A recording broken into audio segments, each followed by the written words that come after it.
Nice to see you back here.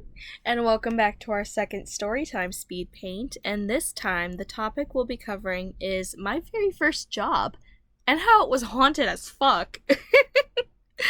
And I guess this sounds a little stereotypical, but hey, it's moved locations after that.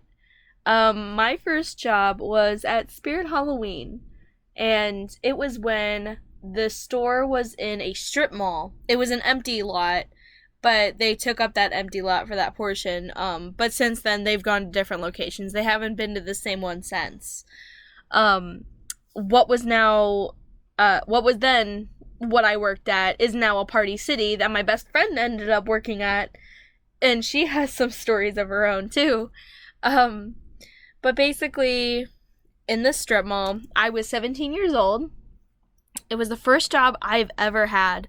And I put in an application online, and of course, as per usual, you don't hear back when you apply online.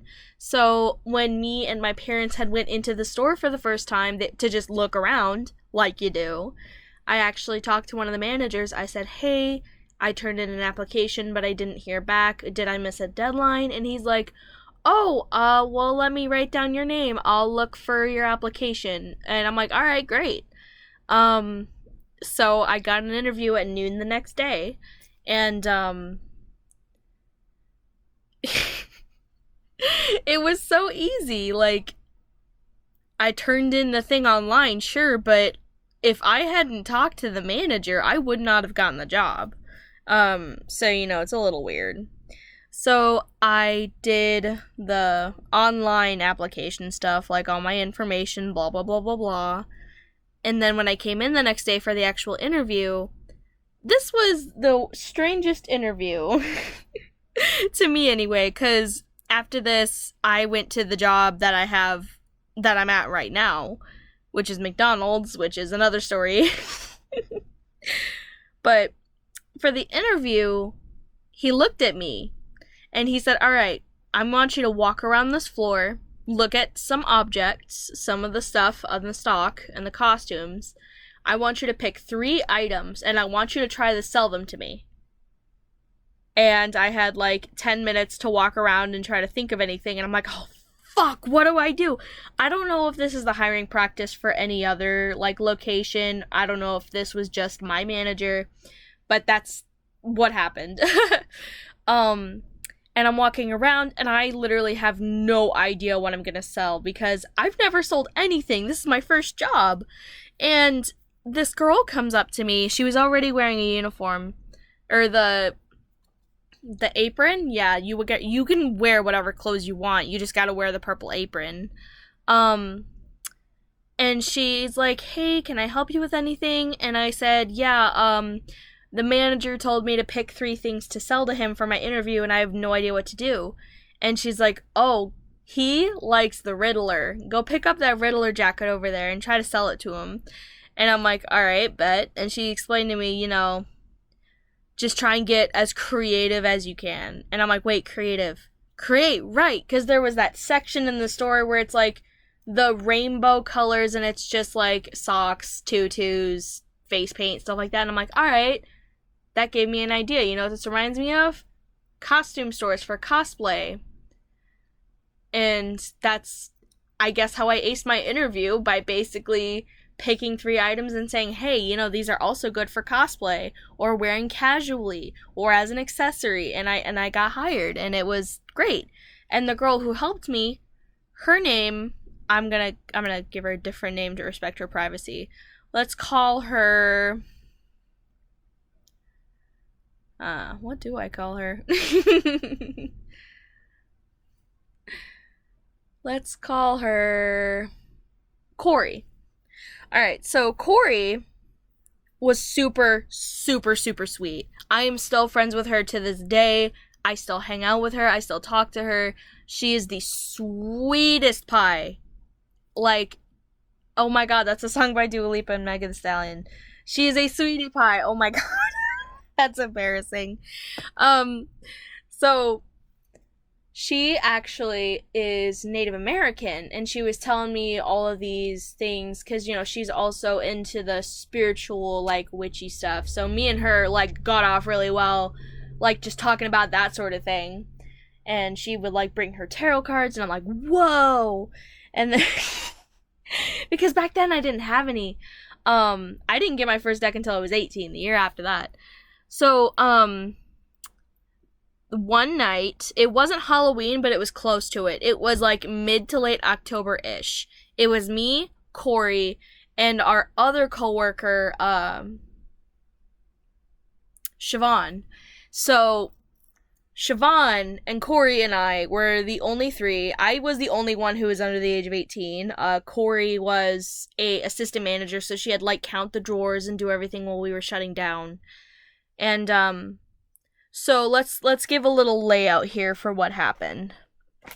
This is the main spook of the story. I have some other smaller ones that are less significant, but this is like the biggest one that I tell people. So we were all standing at the front of the store next to the door because that's where the registers were.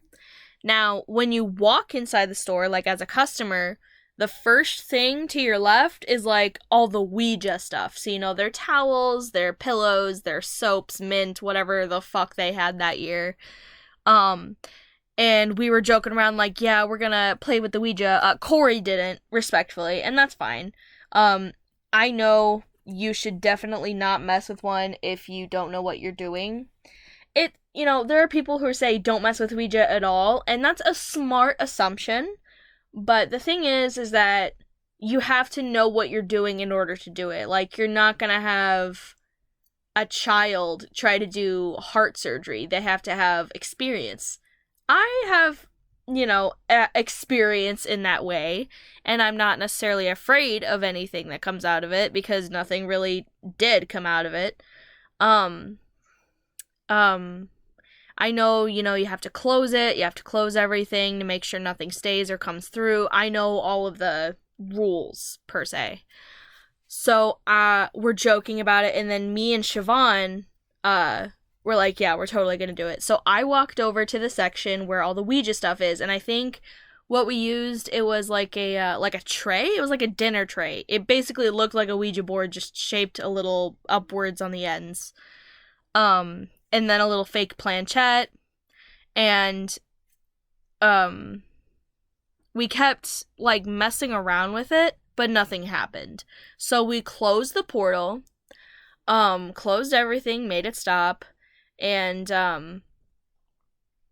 I went to go put the stuff back, and as I walked over there, I stopped and I looked on the floor, and there was a Ouija printed like a hand towel that was on the floor and like a few feet away, dragged towards us, towards the counter, like a few feet away. Like, here's the thing, it has one of those super loud plastic like hanger tags on it, so if it were to drop, we would have fucking heard it because it's less than 3 feet away from us.